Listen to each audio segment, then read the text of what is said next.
Ivan Iqbal में आज आपने बजट पेश किया, वो पूरी प्रोसीडिंग ही मशकूक है, इसलिए चूंकि स्पीकर जो हैं उन्होंने ये असेंबली का सेशन बुलाना था और पंजाब असेंबली में बुलाना था।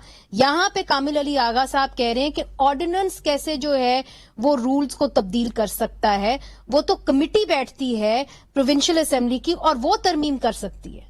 मैं कामिल अली आगा की बात से इत्फाक करता हूँ और सलमान अकबर राजा साहब, हालांकि मुझे इतनी जरूरत नहीं कि मैं उनकी बात से डिसएग्री करूं, लेकिन रूल क्या कहता है जो कामिल अली आगा साहब कहते हैं कि रूल्स के मुताबिक होना चाहिए। रूल 16 ये कहता है कि power of the member presiding at a sitting. ये कौन सा रूल पढ़ रहे हैं आप?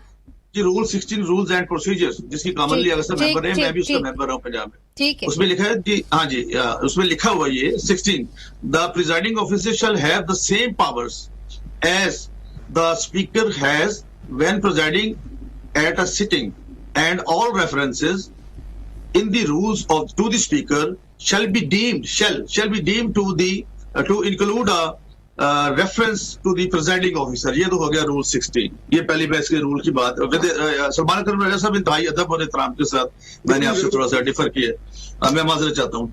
दूसरे नंबर पे आप देखिए जो यहाँ पे तमाशा लगा हुआ है, मैं बहुत अदब है मेरे अपने अंदर अपना साहब का, कामिल अली आगा साहब का, लेकिन आप देखिए कि मैं बिजनेस एडवाइजरी कमेटी का मेंबर भी हूँ और मैं चीफ विप भी हूँ पंजाब असेंबली में पिछले 3.5 साल से। बार बार एक बात पे अड़े हुए हैं कि आईजी आए, चीफ सेक्रेटरी आए, मेरे सामने जो बातें हुई हैं उस कमेटी में, और एक एक सीट पे जाके अपोजिशन के हर मेंबर से माफी मांगी। और फिर चौधरी साहब ने कहा कि क्या उन्होंने महदी कही, कल की प्रोसीडिंग है वो मैं आपको अभी भेजता हूँ, सुनवा देता हूँ अगर आप कहती हैं तो। एक एक सीट पे माफी मांगेगा, फिर मैं बजट पेश होने दूंगा। जब एजेंडा एक है, बजट का एजेंडा होता है, उस दिन और कोई बिजनेस नहीं होता। नंबर 2, अगर लॉ ये है, रूलिंग स्पीकर की ये होती है कि जिस दिन कोई बिजनेस हो, सवालों जवाब हो, उस दिन जो उस महकमे का सेक्रेटरी है अगर वो नहीं आता तो ये ऑनरेबल स्पीकर साहब ने बड़ी मेहरबानी फरमाई हुई है कि उसके वो काम नहीं चलने देते। बजट पेश होना है और फिर जो हमारी रिपोर्टें थी, जिस तरह पिछली दफा इनके पास स्लोटे थे लेके आए कि मारने के लिए लोगों को, और डिप्टी स्पीकर का जो हाल किया और अल्लाह ताला ने उसे बचा लिया।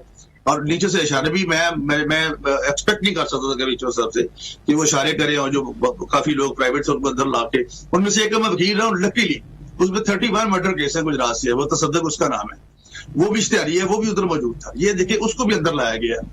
तो ये देखे वहां पे कैजुअलिटीज चाहते हैं, कौन सी शिकस्त को भी बड़ा अपना ग्रेसफुली तस्लीम कर लेना चाहिए। मैं कामिल अली आगा साहब से बिल्कुल हम्बली सबमिशन करता हूँ। कामिल अली आगा साहब, ये जो है बजट है, ये 12 करोड़ आवाम का आर्टिकल 168 और 174 कॉन्स्टिट्यूशन ऑफ पाकिस्तान, ये हम इसको जब हमने पेश करना है और फिर जो रूल्स हैं उसके मुताबिक, क्या 12 करोड़ आवाम को आप बजट से महरूम रह सकते हैं?